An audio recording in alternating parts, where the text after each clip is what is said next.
So I think it's about time that we make gyoza, Japanese dumplings. I'll show you how. Let's get started. Gyoza are of course inspired by Chinese jiaozi, but with a couple of key differences. The wrappers are often much thinner and the method of cooking differs a little bit. Typically jiaozi are boiled, whereas in Japan, gyoza are typically pan-fried. That isn't to say that you couldn't boil gyoza, because you certainly could. These same dumplings can be boiled, in which case they'd be called sui gyoza, sui meaning water, or you could deep fry them, and in that case they'd be called age gyoza.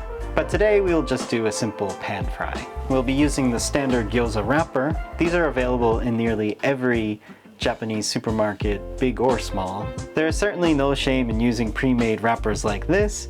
Once you get used to filling them, folding them, and frying them, if you want to upgrade your gyoza and make the wrappers from scratch, you certainly can do so. Before we get started, please give this video a like and subscribe for more easy comfort food recipes and small kitchen techniques just like this. I really appreciate the support. Let's get started by making the filling.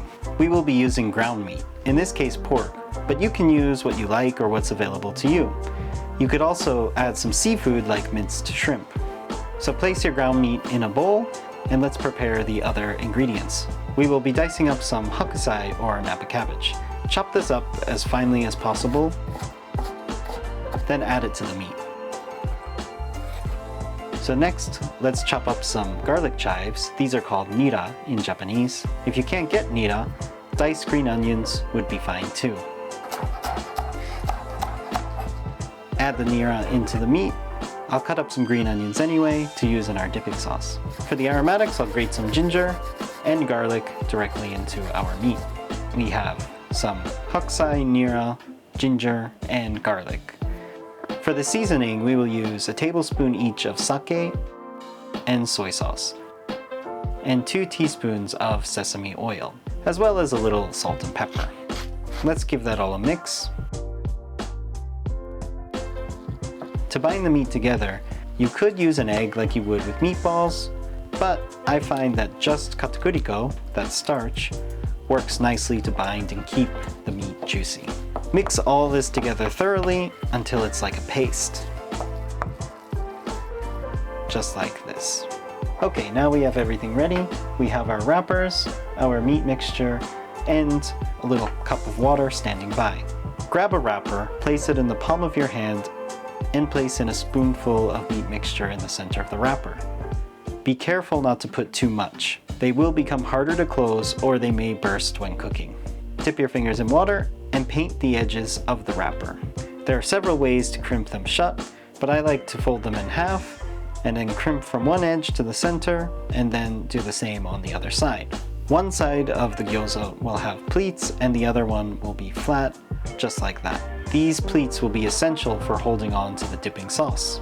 Continue this process until you've used up all your filling or wrappers.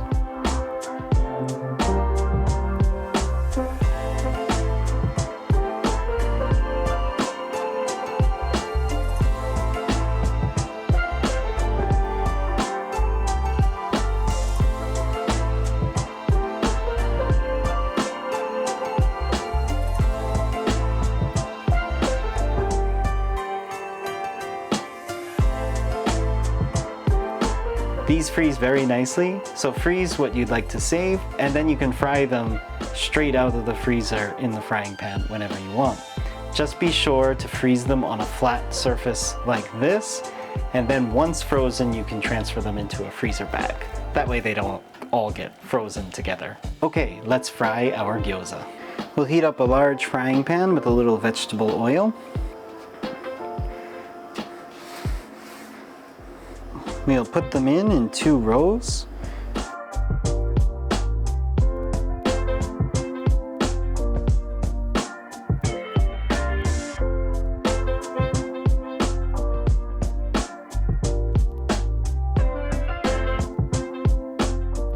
Okay, we have our gyoza lined up. We have our gyoza lined up in 2 lines. They can be touching a little, that's okay. So we're gonna just sear that on the bottom for a couple minutes just to develop a nice crust. Now that they've seared for 2 minutes, we'll add in a couple tablespoons of water and promptly cover. So, a couple tablespoons in, be careful, and then cover. We've turned it down to a medium, and let's let that steam for about 6 minutes covered. So while that's steaming covered, let's prepare our dipping sauce. So in Japan, it's pretty typical to have 2 parts vinegar to 1 part soy sauce as a dipping sauce. So with that, I'll do a tablespoon of vinegar, 1.5 teaspoons of soy sauce. Give that a little mix. And I'll add a little drizzle of ryu. Ryu is a spicy chili oil. Of course, this is optional. And I'll add some of the green onions that we chopped before. Give that a little stir. There's no right or wrong way to mix this. If you like it more sour, you can add more vinegar. If you like it more salty, add more soy sauce. This is up to your personal preference. Okay, so it's been about 6 minutes covered on medium heat and almost all the water has evaporated. So let's take a look. So carefully remove the lid. They smell amazing. Be careful of that water, but these are looking pretty good. So let's serve.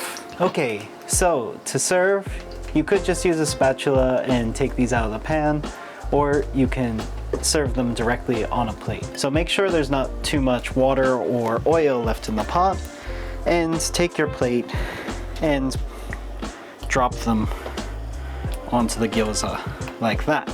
Now carefully, and you might want to do this over the sink, flip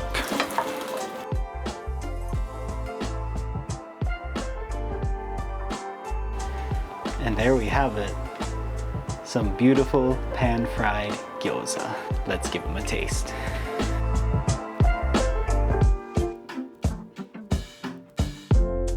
All right, these came out awesome. They have a really nice crust. Give them a dip in our dipping sauce, and let's give them a taste. They're so good. So the outside has a nice crunch on it. The meat inside is just so juicy and tender. The garlic flavor comes through both from the grated garlic and the garlic chives. This makes me really happy. These are amazing. So gyoza, it's not really that hard to put together. Hardest part is filling them and folding them, but after a few tries, it should be no problem to put together. And you can have gyoza like this anytime. So there they are, gyoza, Japanese dumplings. If you give gyoza a try, let me know how you like it in the comments below, or tag me on Instagram. I'd love to see what you've come up with. Please give this video a like, and subscribe for more easy comfort food recipes and small kitchen techniques just like this. Thank you so much for watching, and I'll see you in the next video.